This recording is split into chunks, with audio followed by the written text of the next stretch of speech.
overall CAT examination over the past 3-4 years as paper that we have, and I've tried to project what might come up, what are the various things, what is a good target to aim at in these sections. Before I start this, remember these are based purely on past data, as they say in mutual funds.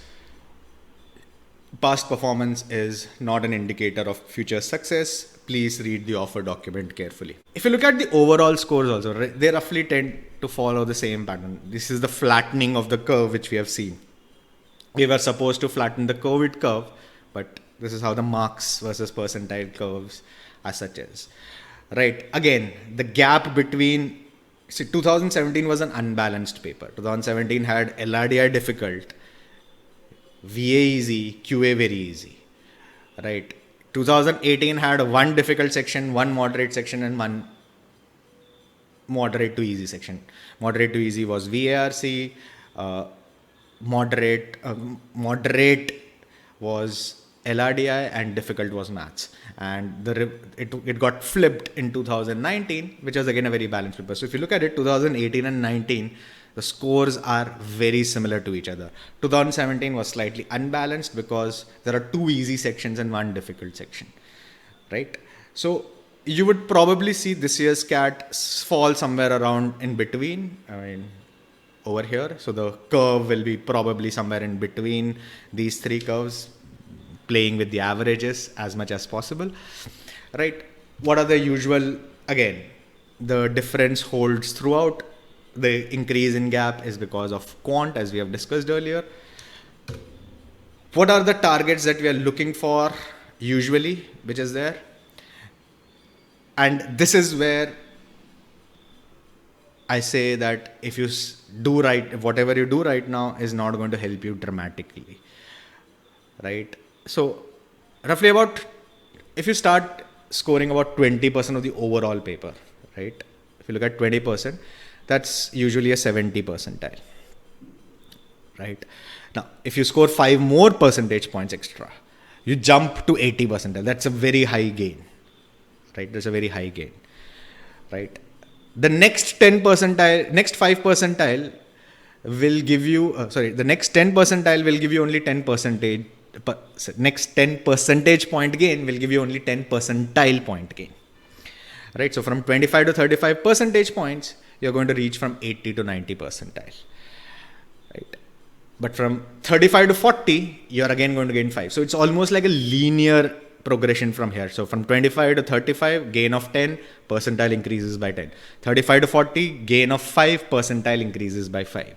Whereas before that, your gains are out of proportion. For a 5 percentage point jump from 20 to 25, you're getting a 10 percentile point jump. The reverse starts happening once you go above the 95th percentile.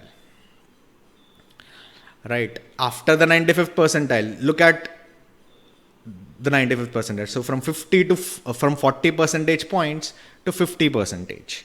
That's 10 percentage of the paper. Right. You're gaining only 3 percentile points. Then from 50 to 55, another 5 percentile points, another 5 percentage points. You're gaining only 1.5 percentile points. Then another 5 percentage points.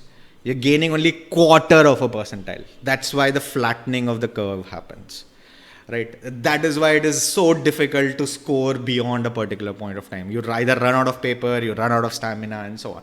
These are things to aim for. If you are hitting 60% of the paper, you should be very confident. Don't try to over-optimize your scenario, right? If you are hitting a 50% of paper even today, it's a very good place to be in. Believe me, it's a very good place to be in. If you are thinking, I have not prepared that much, what is a good score to have? Start with a 25% to 35%.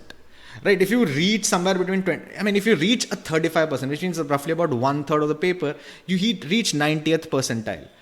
Colleges below the top 30, so from top 30 to top 60, they all accept 90 percentile in CAT. Right, huge number of colleges are available over there. You can still make a pretty good career at the end of it. Right, just with 1/3 of the paper. So don't let one particular section, one bad section affect you, right? Salvage your CAT paper as much as possible. Make sure that you hit your scores, your mock scores as much as possible. I know a lot of your percentiles might be fluctuating, right? Because of the number of test takers, difficulty level, etc. But usually the CAT follows this pattern. Again, it's a plus or minus 2 questions, one up or there, one or 2 questions up or there. 2017 was easier, so you had to score more. 2018 and 19 were roughly this trend. And you will actually see this sort of a trend even in the previous CAT papers, the memory-based papers. If you look at the analysis by all the top 3 institutes, you will get this. This is a very nice thing to affect. And I would say it is not going to go beyond this range very easily, even on the actual CAT, no matter how, because they, as I've discussed earlier, CAT has to discriminate between people. CAT is not used only by the IIMs, it is used by other colleges as well, right? So if a college is aiming for getting a candidate for 75, 80 percentile, it needs to be able to discriminate that, right? If you make the paper too easy or too difficult, it's going to make this range out of whack, right? It may not be able to discriminate properly between them. So one question in a very difficult paper might skew your percentile very dramatically. On the other hand, one question or even 5 questions in a very easy paper may not change your percentile. CAT does not want this sort of a disparity. That's the basic idea of a CAT paper. It has to discriminate between all those 2 lakh people who are taking up this test. In case you have any queries, please do let us know on YouTube, WhatsApp, Telegram, email, Quora, Facebook and Instagram. My name is Vivek. You are watching CAT Helpline Office Hours. Till we meet again, all the best for your CAT examination.